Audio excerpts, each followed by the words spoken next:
प्रभात। मेरी कविता का शीर्षक है कृष्ण की चेतावनी। वर्षों तक वन में घूम घूम, बाधा विघ्नों को चूम चूम, सह धूप धाम पानी पत्थर, पांडव आए कुछ और निखर।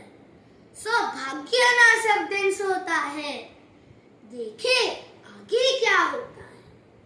मैत्री की राह बताने को, सबको सुमार्ग पर लाने को, दुर्योधन को समझाने को, भीषण विध्वंस बचाने को, भगवान हस्तिनापुर आए, पांडव का संदेशा लाए।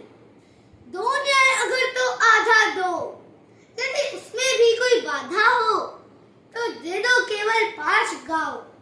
रख लो अपनी धरती तमाम, हम वही खुशी से खाएंगे, परिजन पर पसीना उठाएंगे।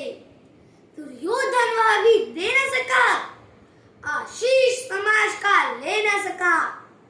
उल्टे हरि को बांधने चला, जो था असाधु से साधने चला। जब नाश मनुष्य पर छाता है, पहले विवेक मर जाता है। हरि ने भीषण हुंकार किया, अपना स्वरूप विस्तार किया।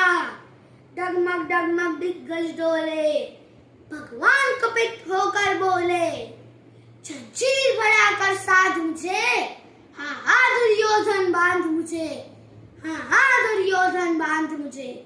धन्यवाद।